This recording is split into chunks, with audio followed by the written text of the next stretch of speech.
আসসালামু আলাইকুম রহমতুল্লাহি ওয়া সুপ্রিয় দর্শক, সম্প্রতি নাস্তিক ইমরান বিন বশির আবু দাউদ শরীফের একটি হাদিস উল্লেখ করে দাবি করেছে, আমাদের পয়গম্বর নবী করিম সাল্লাল্লাহু আলাইহি ওয়াসাল্লাম তিনি নাকি নিজেই রমজানের রোজার প্রতি যত্নবান ছিলেন না এবং রমজানের রোজা নাকি তার কাছে গুরুত্বপূর্ণ ছিল না।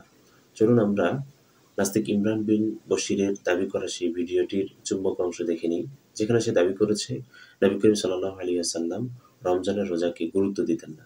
রসুল নিজে খেলেন, সেখান থেকে উম্মে হানিকে খাওয়ালেন। রমজান মাস চলছে, দিনের ঘটনা। আল্লাহর রসুলের জন্য রোজা ভাঙার ব্যাপারটি মানা যায়, কারণ মদিনা থেকে তিনি মক্কাতে এসেছেন। তিনি তো মদিনা ছিলেন, তিনি সফর করেছেন। সফরকারীর জন্য ইসলামিক দৃষ্টিকোণ থেকে রোজা ভাঙার অবকাশ আছে, কিন্তু উম্মে হানি তো সফর করেননি। তার জন্য রমজানের রোজা ভাঙার ব্যাপারটি আপনি কিভাবে দেখবেন? আল্লাহর রসুল স্বয়ং তাকে পানীয় দিলেন, তিনি পান করলেন। এরপর দেখুন কি বলা আছে, তিনি তা পান করে বলেন, ইয়া রাসূলুল্লাহ, আমি তো পানীয় পান করেছি, কিন্তু আমি তো রোজা ছিলাম। আল্লাহ রসুল বললেন, তুমি কি কোনো কাজা আদায় করছিলে? কাজা রোজা? আরে রমজান মাসে কিসের কাজা? আবার রমজান মাসে তো ফরজ রোজা, রমজান মাসে রোজা রাখতে হবে। রমজান মাসে আবার কাজা রোজা কিভাবে? ইসলামিক দৃষ্টিকোণ থেকে এটা কোনো কথাই না। এরপরে উম্মে হানি বলেন যে না, আল্লাহ রসুল বলেন যদি তার নফল রোজা হয় তাহলে কোনো ক্ষতি হবে না। আরে আশ্চর্য ব্যাপার, রমজান মাসে নফল রোজা কেন হবে? রমজান মাসের রোজা তো ফরজ হয়ে গেছে, রমজান মাসে কিসের নফল রোজা রাখবে? মানে হচ্ছে আল্লাহ রসুলের কাছে রমজানের রোজা অতটা গুরুত্বপূর্ণ নয়। দর্শক, সে যে হাদিসটি উল্লেখ করেছে সে হাদিসটি এসেছে ইসলামিক ফাউন্ডেশন থেকে প্রকাশিত আবু দাউদ শরীফের 2448 নম্বর হাদিসে। এই হাদিসের মতন অনুযায়ী বর্ণনা হলো, নবী করিম সাল্লাল্লাহু আলাইহি ওয়াসাল্লামের বাম দিকে ফাতিমা রাদিয়াল্লাহু আনহা বসা অবস্থায় ছিলেন এবং উম্মে হানি রাদিয়াল্লাহু আনহা তার ডান দিকে বসা ছিলেন। এমত অবস্থায় তার সামনে কিছু পানীয় নিয়ে আসা হলে তিনি পানি পান করেছেন, অর্থাৎ তিনি রোজা ভেঙেছেন এবং উম্মে হানি রাদিয়াল্লাহু আনহাকে পানি পান করিয়েছেন এবং তারও রোজা ভাঙিয়েছেন।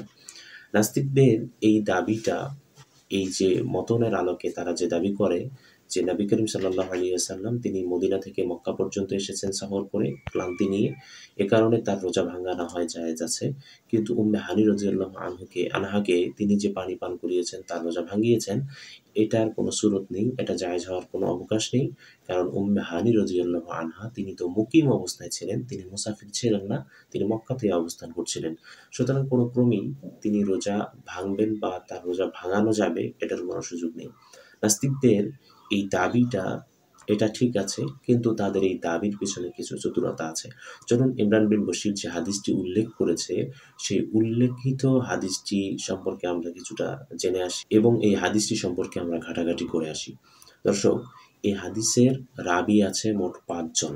প্রথম রাবির নাম হচ্ছে, হাদিসে এভাবে এসেছে যে হাদ্দাসানা উসমান ইবনু আবি শাইবা, হাদ্দাসানা জারির ইবনু আব্দুল হামিদ, আন ইয়াজিদ ইবনে আবি জিয়াদ, আন আব্দুল্লাহ ইবনে হারিস, আন উম্মে হানি।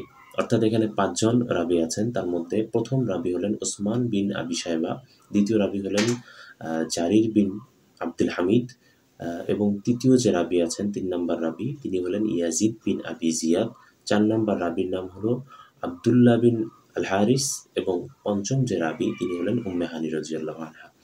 এই ৫ জন রাবির মধ্যে তৃতীয় নম্বর যে রাবি আছেন আন ইয়াজিদ ইবনে আবি জিয়াদ, অর্থাৎ ইয়াজিদ ইবনু আবি জিয়াদ নামে যে রাবি আছেন, এই রাবি সম্পর্কে স্বয়ং ইমাম মুসলিম বিন হাজ্জাজ নিশাপুরি রাহিমাহুল্লাহ তিনি দাবি তুলেছেন যে এই রাবি তিনি দুর্বল, তার হাদিস মুহাদ্দিসিনে কেরাম গ্রহণ করতেন না, তার হাদিস গ্রহণযোগ্য নয়, তার বর্ণিত হাদিস গ্রহণযোগ্য নয়, কারণ তিনি ভুল করতেন, তিনি হাদিস বর্ণনার ক্ষেত্রে দুর্বল ছিলেন। সুতরাং ইমাম মুসলিম রাহিমাহুল্লাহ সহ আরও অন্যান্য অনেক মুহাদ্দিসিনে কেরাম যারা হাদিসের উসুল জানতেন, যারা হাদিসকে কিভাবে সহি সূত্রে বর্ণিত করতে হয় এবং কোনটা সহি হাদিস, কোনটা জয়ীফ হাদিস এবং কোনটা বানোয়াট হাদিস, এগুলোর সংজ্ঞা যারা দিয়েছেন, এরকম মুহাদ্দিসিনে কেরামদের মধ্য থেকে অন্যতম একজন মুহাদ্দিস মুসলিম বিন হাজ্জাজ রাহিমাহুল্লাহ সহ আরও অনেকেই যারা গ্রহণযোগ্য মুহাদ্দিস, তারা এই হাদিসটিকে জয়ীফ বলে ঘোষণা করেছেন এই ইয়াজিদ ইবনে আবি জিয়াদ এই হাদিসের বর্ণনাকারী হিসেবে থাকার কারণে। এবং এই হাদিসের যে মতন, অর্থাৎ যে মূল ইবারত, সেখানে বলা হয়েছে নবী করিম সাল্লাল্লাহু আলাইহি ওয়াসাল্লাম রমজান মাসে তিনি রোজা ভেঙেছেন এবং উম্মে হানি রাদিয়াল্লাহু আনহাকে রোজা ভাঙিয়েছেন। সুতরাং স্পষ্ট বোঝা গেল যে শরীয়তে এটার কোনো সুযোগ নেই, কারণ আল্লাহ তাআলা রোজাকে ফরজ করে দিয়েছেন। যেহেতু রোজাকে ফরজ করা হয়েছে এবং নবী করিম সাল্লাল্লাহু আলাইহি ওয়াসাল্লাম তিনি কি পরিমাণে রোজার প্রতি গুরুত্ববান ছিলেন এটা তো আমরা সকলেই জানি। এছাড়াও তিনি সোমবারে রোজা রাখতেন এবং এদিকে পরে সোমবারের পরে তিনি সপ্তাহে আরও একটা রোজা রাখতেন এবং মাসে আরও একটা তিনি রোজা রাখতেন, যেটাকে আমরা আইয়ামে বীজ নামে জানি। এছাড়াও নবী করিম সাল্লাল্লাহু আলাইহি ওয়াসাল্লাম রমজান মাসে অত্যাধিক দানশীল হয়ে উঠতেন এবং রমজান মাসের গুরুত্ব সম্পর্কে নবী করিম সাল্লাল্লাহু আলাইহি ওয়াসাল্লাম অসংখ্য হাদিসে তিনি হাদিস বর্ণনা করেছেন। সুতরাং বলতে গেলে নবী করিম সাল্লাল্লাহু আলাইহি ওয়াসাল্লামের প্রতি যে দাবি তোলা হয়েছে নাস্তিকদের পক্ষ থেকে, এই দাবি স্পষ্ট ভ্রান্ত একটি দাবি এবং এটা চতুরতার শামিল। কারণ একটি জয়ীফ হাদিসের যে মতন আছে, একে তো হাদিস জয়ীফ, তার উপর এই হাদিসের যে মূল ইবারত বা মতন এটা শরীয়তের যে বর্ণনা সেই বর্ণনার ঠিক উল্টো। সুতরাং যখন কোরআনুল কারীমের একটা বর্ণনার ঠিক উল্টো কোনো হাদিস বা কোনো কথা আসে, সেটাকে কখনোই গ্রহণযোগ্য হিসেবে স্বীকৃতি দেওয়ার সুযোগ নেই। সুতরাং নবী করিম সাল্লাল্লাহু আলাইহি ওয়াসাল্লাম সেদিন রোজা ভেঙেছেন অথবা তিনি উম্মে হানি রাদিয়াল্লাহু আনহার রোজা ভাঙিয়েছেন, এ কথাটা স্পষ্ট মিথ্যা কথা। সুতরাং বলতে গেলে এই জয়ীফ হাদিসটি উল্লেখ করার মাধ্যমে নাস্তিকেরা চায় নবী করিম সাল্লাল্লাহু আলাইহি ওয়াসাল্লামকে প্রশ্নবিদ্ধ করতে, তারা চায় ইসলামকে প্রশ্নবিদ্ধ করতে। সুতরাং আমাদের সিদ্ধান্ত হলো এরকম একটি জয়ীফ হাদিস এবং যে হাদিসের মতন শরিয়া বিরোধী এবং শরীয়তের বর্ণিত কথাগুলোর ঠিক উল্টো, সে হাদিস আমরা কখনোই গ্রহণ করি নাই, সে হাদিস কখনোই গ্রহণযোগ্য নয়। যেহেতু এ হাদিসের রাবিতে সমস্যা রয়েছে, এ হাদিসের মতনে সমস্যা রয়েছে, সুতরাং মুহাদ্দিসগণ কেউই হাদিসকে গ্রহণ করেন নাই। কয়েকজন মুহাদ্দিস, গুটি কয়েক মুহাদ্দিস বা গুটি কয়েক ব্যক্তি যারা ইংরেজ আমলেও ছিলেন, তারা যদি এটাকে সহিহ হিসেবে প্রমাণ করার চেষ্টা করে, এটা আসলে ভ্রুক্ষেপ করার কিছু নেই।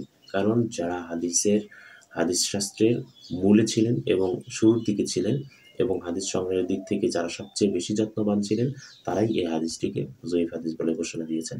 সুতরাং নাস্তিক ইমরান বিন বশির যে দাবি তুলেছে সে দাবি অযৌক্তিক।